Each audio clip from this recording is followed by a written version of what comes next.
हमारी पार्टी इसका विरोध करेगी, वोट पड़ेगा तब भी विरोध करेंगे। तो नीतीश कुमार चंद्रबाबू नायडू साहब को तय करना पड़ेगा। ये मुसलमान का 1947 के बाद सबसे बड़ा मसला है, इससे बड़ा कोई मसला नहीं है मुसलमान का। जिस तरह से all India Muslim personal law board ने काली पट्टियां बांधने के दौरान रमजान के में कहा, जब प्रेयर के समय मस्जिदों में कहा, तो सियासत हो रही है। हमारी पार्टी इसका विरोध करेगी, वोट पड़ेगा तब भी विरोध करेंगे।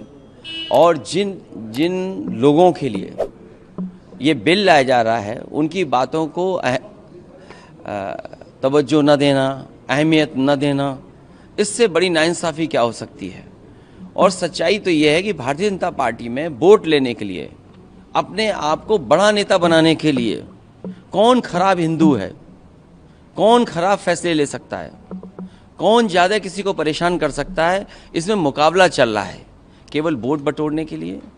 और डॉक्टर राम मनोहर लोहिया ने कभी अपनी किताब हिंदू बनाम हिंदू में कहा था कि ये कई हजार सालों से ये झगड़ा चल रहा है, लड़ाई है कट्टरवादियों के बीच में, उदारवादियों के बीच में। वो भी आपको सब दिखाई दे रहा है सामने। सर, 3 पॉलिटिकल पार्टी से, खासकर जेडीयू, एलजेपी और टीडीपी से आप लोग कह रहे हैं कि अंतरात्मा की आवाज़ पर वोट करें। आपको लगता है वो लोग समर्थन करेंगे और या विरोध करेंगे? क्या लगता है?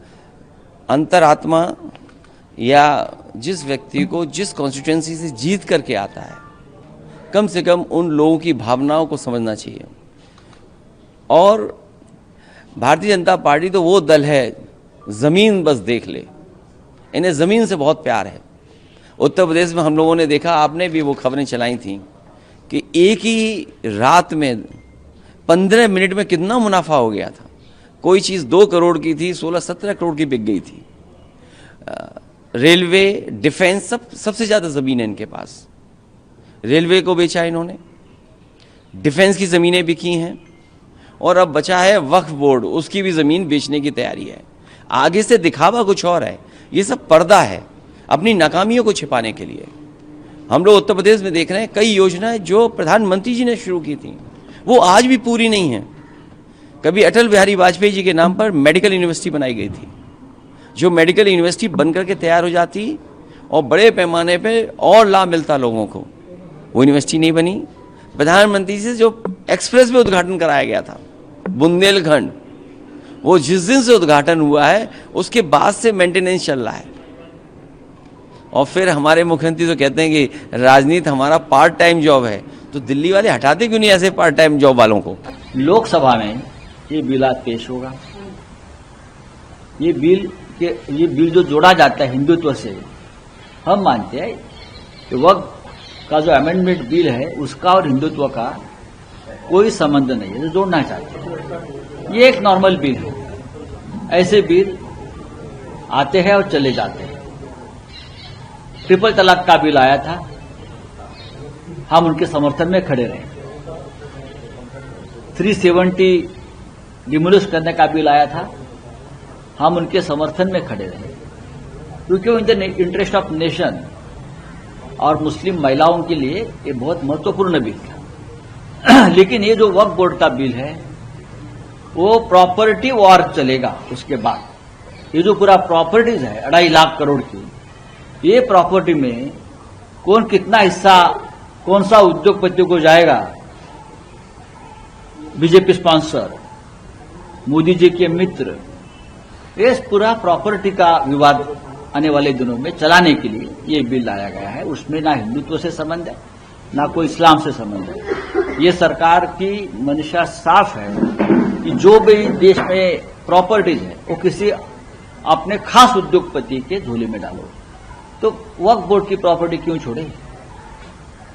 ये प्रॉपर्टी भी भविष्य में और किसी के हाथ में जाने वाली है। देखिए, हम लोग डिस्कशन करने के लिए तैयार हैं, लेकिन मैं आपको सत्यता कुछ बताना चाहता हूं। जो बार बार सरकार कह रही है कि मुसलमानों को कुछ नहीं बिगड़ेगा, वक्फ बाय यूज़र जो इन्होंने हटाने का काम किया है और कह रहे हैं कि हमने नहीं हटाया, उसके अंदर प्रावधान कर दिया कि कोई भी संपत्ति जो सरकारी हो, जिसके अंदर सरकारी हिस्सेदारी हो या विवादग्रस्त हो, उस संपत्ति को जब तक वक्फ नहीं माना जाएगा वो एक डेजिग्नेटेड ऑफिसर को उसकी जांच दी जाएगी, और जब तक उसकी जांच नहीं होगी वो तब तक विवाद संपत्ति वक्फ की नहीं रहेगी। उत्तर प्रदेश सरकार ने, इससे बड़ा उदाहरण नहीं दे सकता, उत्तर प्रदेश सरकार ने 78% प्रॉपर्टी 14,500 हेक्टेयर में से लगभग 11,500 हेक्टेयर लैंड सरकारी घोषित कर दी, जिसके अंदर खानकाएं, ईदगाहें, मस्जिदें और कदीमी मस्जिदें 400, 500 साल पुरानी मस्जिदें भी शामिल हैं, उनको सरकारी संपत्ति घोषित कर दी। और अब ये अधिकार चला जाए डेजिग्नेट, इस कानून के बाद डेजिग्नेटेड ऑफिसर के पास, वो तय कब करेगा उसकी कोई समय सीमा नहीं है कि वो कब तय करेंगे। तो ये जो विवाद की स्थिति पूरे देश में खड़ी होनी है, ये बहुत खतरनाक है और ये पूरी तरीके से संविधान के धारा 14, धारा 16, धारा 25 के ऊपर ओवरलैपिंग है और संविधान के साथ पूरी तरीके से मजाक करने का काम किया जाए। अब जब कांग्रेस कह रही है कि इंडिया अलायंस की पार्टियां विरोध करेगी, जब जेपीसी की 80 बैठक हुई, ये जो प्रॉब्लम्स आपने गिनाई, इसको क्या जेपीसी में सब चीजें हमने गिनाई, बोलकर नहीं गिनाई, हमने लिख करके गिनाई है। हमने एक एक चीज के अंदर अपनी लिख करके गिनाई है। हमने कल भी अमेंडमेंट दिए हैं, हमने हर चीज को पूरी तरीके से लिख करके दिया है, किसी चीज को डिनाई नहीं कर सकते कि हमने नहीं दिया। और ये आप इन्होंने ड्राफ्ट किया, वक्फ मुसलमान का है और मुसलमान का एक धार्मिक कृत्य है। वक्फ को ये लोग समझते भी नहीं है। जो लोग बेसिक चीज बता रहा हूं, पाकी और नापाकी, पाकी और नापाकी का फर्क मुसलमान बता सकता है, आप नहीं बता पाएंगे। तो आप जब बेसिक चीज भी नहीं बता पाओगे, समझ पाओगे, तो आप वक्त का ड्राफ्ट कैसे कर दिया आपने? लेकिन बीजेपी फिर निशिकांत दुबे ने लाया मुद्दा कि 1911 में मोहम्मद अली जिन्ना ने वक्फ बोर्ड लाया और कांग्रेस जो है तब से मिसलीड कर रही है। मिसलीड कर रहे हैं? क्या मिसलीड कर रहे हैं इसके अंदर? हम तो सीधी सीधी बात कर रहे हैं, मिसलीड तो आप कर रहे हो। आप कह रहे हो कि आप अच्छा ही कर रहे हो। आपने लिमिटेशन एक्ट हटा दिया, आपने रास्ते खोल दिए कि जाकर के वक्फ की प्रॉपर्टियों पर कब्जा हो जाए, वक्फ की प्रॉपर्टियों के ऊपर उसी तरीके से आप एडवर्स पोजीशन के अंदर कोर्ट में चले जाएं। आप रास्ते खोल रहे हो। करोड़ों रुपए की संपत्ति का किराया 200 रुपए आ रहा है, उसे बढ़ाने की बात नहीं कर रहे हो। आपने जो अपराध करता है वक्फ की संपत्ति कब्जाने का, उसकी सजा का प्रावधान भी कम कर दिया। आप लोग नीतीश कुमार, चंद्रबाबू नायडू तक को भी साथ। हाँ, तो नीतीश कुमार, चंद्रबाबू नायडू साहब को तय करना पड़ेगा। ये मुसलमान का 1947 के बाद सबसे बड़ा मसला है। इससे बड़ा कोई मसला नहीं है मुसलमान का। ये सारी प्रॉपर्टी जो वक्फ की गई थी हमारे पूर्वजों द्वारा, वो इसलिए की गई थी कि ये यतीमों के लिए, मिस्कीनों के लिए, गरीबों के लिए काम आ सकें। ये गरीब, यतीम, मिस्कीन के काम नहीं, ये तो छीनने का काम हो रहा है, लूट मच गई है। वक्फ बिल जो जेपीसी में आया था, ज्वाइंट पार्लियामेंट्री कमेटी में, उसमें कमियां देखते हुए संपूर्ण विपक्ष ने कुछ संशोधन दिए थे और सरकार ने एक नहीं माना। अगर उसी स्वरूप में आएगा तो ये भारत के संविधान की मूल भावना के खिलाफ होगा, ये देश की एकता और अखंडता के खिलाफ होगा। शुरुआत हुई है, अभी मुस्लिम वक्फ बोर्ड आया है, कल दूसरे अल्पसंख्यक भाई हमारे हैं, सिख हैं, जैन हैं, ईसाई हैं, इनके सबके खिलाफ भी आएगा।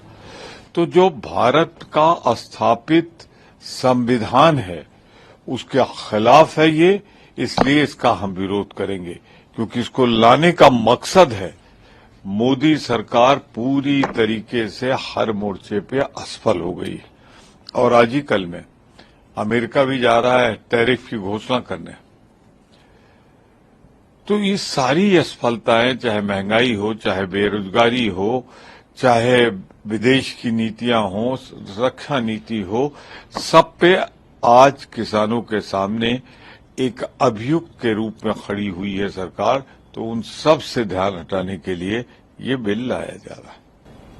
सर, वक्फ संशोधन बिल पर नीतीश कुमार और चंद्रबाबू नायडू का समर्थन आप लोग हासिल नहीं कर पाए। हम उनका समर्थन मांग भी नहीं रहे और न मांग रहे थे।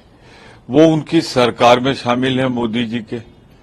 उन्हें फैसला लेना था कि असंवैधानिक जो संविधान के विरुद्ध कदम उठाया जा रहा है, जो सिर्फ अल्पसंख्यक को चोट नहीं पहुंचाएगा, देश के संविधान को चोट पहुंचाने वाला बिल है, तो उसमें वो फैसला करें क्या मोदी सरकार के इस पाप में वो भागीदार बनेंगे।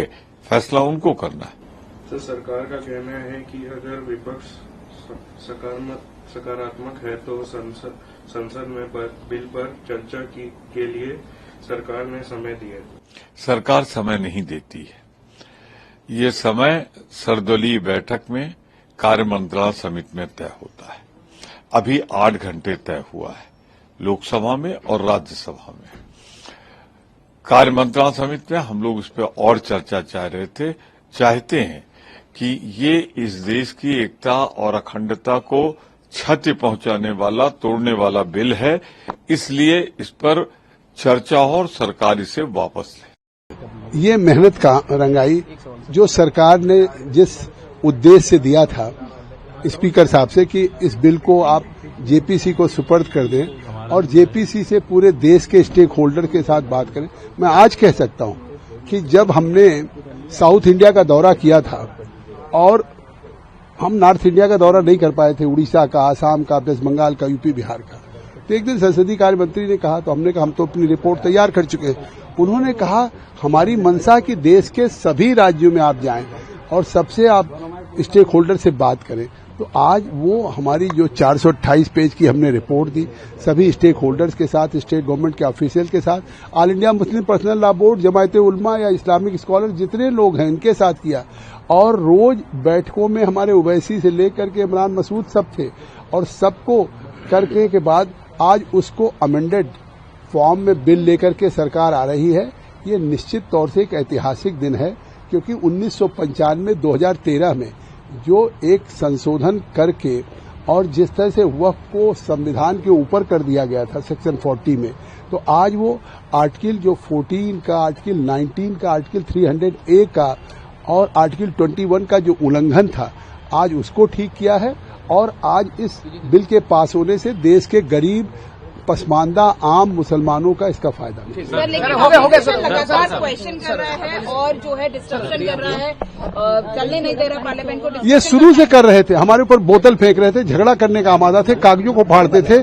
जिस तरह से जेपीसी की मीटिंगों को हमने 6 महीने में जिस तरह से कंडक्ट किया है, 8-8 घंटे उनको सुना है हर समय, तो ये तो डे 1 से हमारा विपक्ष हो या चाहे आप बिल आज आ रहा है, जिस तरह से all India Muslim personal law board ने काली पट्टियां बांधने के दौरान रमजान के में कहा, जब प्रेयर के समय मस्जिदों में कहा, तो सियासत हो रही है।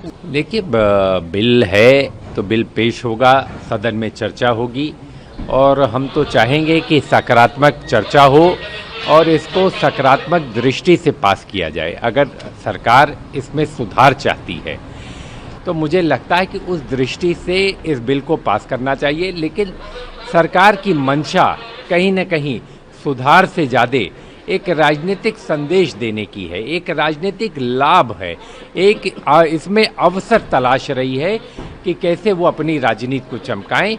मैं इसको मानता हूं कि ये बिल के माध्यम से नहीं होना चाहिए था। हमको सुधार पर बात करनी चाहिए, चर्चा करनी चाहिए और उसके बाद पास करना चाहिए। सर, टाइमिंग ऑफ डिस्कशन पर भी एक सवाल उठ रहा है कि जैसे 8 घंटे का टाइम दिया गया, तो उस पर क्या कहेंगे कि नहीं, पर्याप्त समय है, सब लोगों को समुचित अवसर मिलेगा, ये हमारा मानना है। और ये जो समय तय हुआ है ये बिजनेस एडवाइजरी कमेटी में सबकी सहमति के साथ तय हुआ है, तो इसलिए मैं कहना चाहूँगा कि इसमें समय पर तो नहीं, लेकिन क्वालिटी ऑफ डिबेट देखकर जो है मुझे लगता है कि सब लोगों की, विपक्ष की अच्छी तैयारी है। विपक्ष ने एक साझा रणनीति बनाई है, एक समन्वय बनाया है जो आज सदन में दिखलाई पड़ेगा। ये कहा जा रहा है कि मिसलीड ना करे, रिजिजू साहब ने कहा है कि विपक्ष जो है गुमराह ना करे। देखिए, संसदीय कार्य मंत्री जी तो ये कहते रहते हैं, लेकिन मिसलीड तो देश को वो लोग कर रहे हैं जो सरकार में बैठे हैं। कहीं न कहीं उनकी मंशा पर सवाल उठ रहे हैं कि वो कहीं न कहीं उसमें बिल के माध्यम से राजनीति कर रहे हैं। तो हम तो यही कहना चाहेंगे संसदीय कार्य मंत्री जी से, वो राजनीति करना छोड़ें और इस बिल के माध्यम से व्यापक